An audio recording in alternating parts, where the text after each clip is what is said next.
Thank you. Hi, everybody. My name is Kathy. I am a compulsive overeater. I am abstinent today on the GreySheet. I weigh and measure 3 meals a day from the GreySheet without exception. I commit my meals to my sponsor. I don't eat no matter what. And abstinence is the most important thing in my life without exception. And I'm here today to build my defense against the first bite. What a wonderful celebration. It speaks, this celebration speaks to the power of GreySheet, of the truth of the message. Because when originally it was all part of OA, and you could get a GreySheet at a regular OA meeting. And eventually what happened was that somebody who was doing GreySheet, and because at that time it was with exception, and somebody went out to eat to celebrate an anniversary, and she started binging at the restaurant. And so she realized that she needed to work her GreySheet program, her food program, the same way she did her AA program. And that meant without exception, no matter what. Because that no matter what, without exception, and very clear what that means, that's what breaks the back of addiction. And that's what I have. I have this allergy addiction to man-made carbohydrates, sugars, grains, any foods that make up alcohol. And so that's how the original GreySheet community was started. And it was called Cambridge GreySheet only because it was meeting in a city called Cambridge. And you all know the story. Eventually, OA didn't want us to be a part of it. And for legal reasons, we had to separate so that we could have the copyright.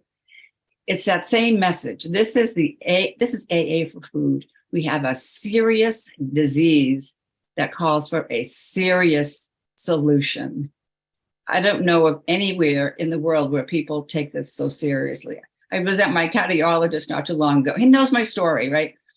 And my cholesterol level was a little up. And he said, "Have you been eating the frozen carbs lately?" And I just wanted to go, are you seriously asking me that? Oh, my Lord. Anyway, so people don't get it. So the only people who get it are the people who are here today, are the GreySheet community, worldwide GreySheet community. Anyway, my story was that I could diet for most of my life until the last 2 years of my eating, and then I couldn't get past 4 o'clock on any day. No matter how much I wanted to not eat, I could not eat. I had the GreySheet. I had a sponsor from regular OA. I was going to a lot of meetings, mostly the meetings in Cambridge, without exception meetings, and I could not get abstinent.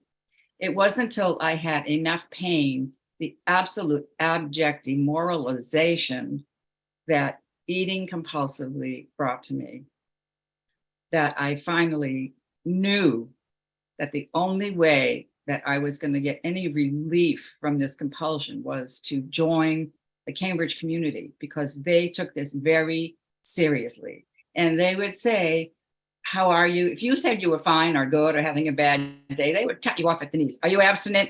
Then everything is okay. And that's the truth.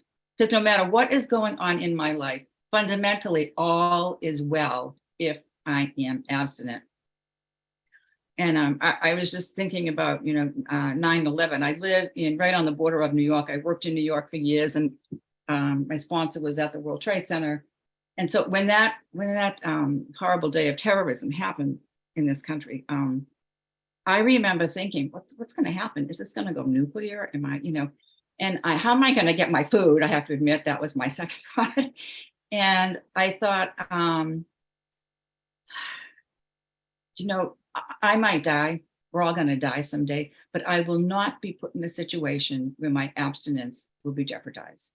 That has never happened to me. As long as I'm going to meetings, rowing the boat, weighing and measuring my food, doing what I need to do to remember that I have this disease, my abstinence will not be jeopardized by outside influences. It won't.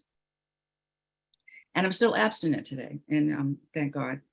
Anyway, the process of getting abstinent is it's simple, not easy, but simple. There is nothing like getting abstinent to really understand the difference between being abstinent and being on a diet. When I was on a diet, I always could believe the lie, I'll start tomorrow, even though I hadn't for 2 years. I'll start tomorrow. Or when I woke up in the morning, today is the day. Getting abstinent, I thought, if I pick up the food, I may never have another chance. I don't know that I can get back on tomorrow. Is it worth that risk? No, it's not worth that risk to me. So what do? Because the most normal thing in the world for me is to want to eat, because I am a compulsive overeater. I don't have those crazy pound your head thoughts like I had at the beginning, like eat. And then the immediate reaction would be hand to mouth. I want to eat. I want to eat. I've been coming to enough meetings to remember I want to eat, don't eat, no matter what. And in that moment, those few seconds, don't eat, that's where I have a choice. That's where recovery comes in. I can choose to pick up the food. I can choose to stay abstinent. Every time I make the choice to stay abstinent, I am building abstinent muscle. And that muscle gets stronger and stronger, and the food thoughts come less often and less intense. It's that moment that we have. It doesn't mean that I'm going to be relieved of the cravings or relieved of the thoughts to want to eat. That's not what it means. It means I don't eat even when I feel like I'm going to die. If I don't put something into my mouth, I don't eat.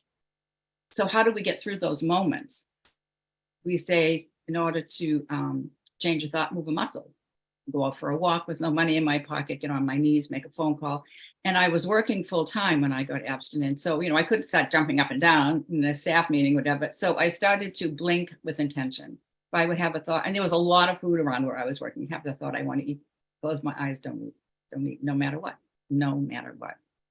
And that's how we get through. And the without exception, that was the final stumbling block for me, because that meant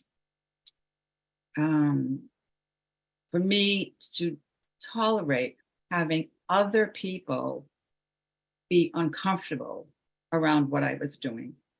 People around me didn't want me to do this in restaurants, or it was inconvenient for them. And being a people pleaser, I did not want anybody to be uncomfortable around me or to be noticing me.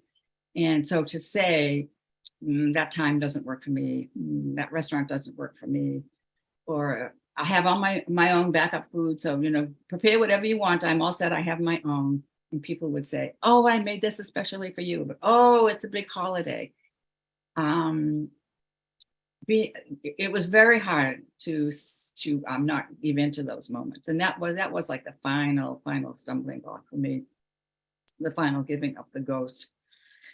And I heard so many times, if somebody really loves you or really cares about you, they're not going to want to do something, not going to want you to do something that's harmful to yourself. But that didn't quite cut it for me.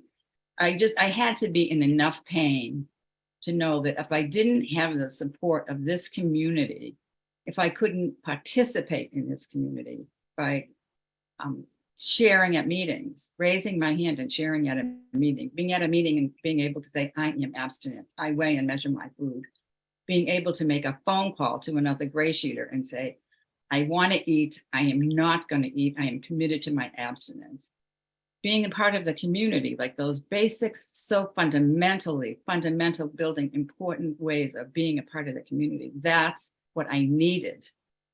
I remember one of my last times of going out without weighing and measuring. Oh God, I was nervous and I wanted to call someone.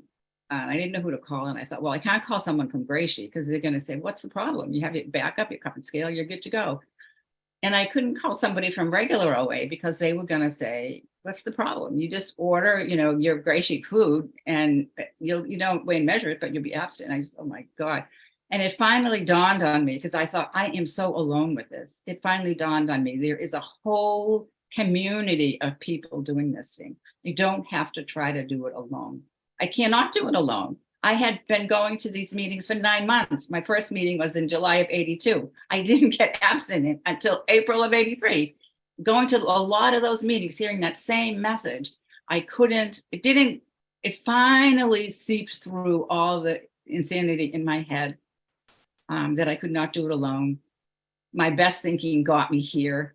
And so it was really humbling myself and being willing to ask for help, and to the simplest things that seem so obvious, like don't make any decisions around food on my own, even though simple basic decisions. I dropped something on the floor. One time I dropped something at Yankee Stadium. It was a little teeny fleck of the dust. And it was like, what do I do? What, call someone. Don't make any decisions on my own, that it's okay to let it go. Or don't make any of those decisions on my own. But I do remember that one. I was with my daughter, who was an early teen at the time. The one little flick of this dust vegetable landed on the guy in front of me. He was wearing a white t-shirt. And I was determined to get that one little piece. I didn't want to let anything go, but she said, if you do that. So anyway, I did actually make a phone call and to my sponsor, and I let that go. But the bottom line is, I don't have to do anything on my own. I can't do anything on my own. And don't take that risk. Just don't take that risk. The food here is delicious and plentiful. We fight the food with the food. It took me a while to get out of the diet head.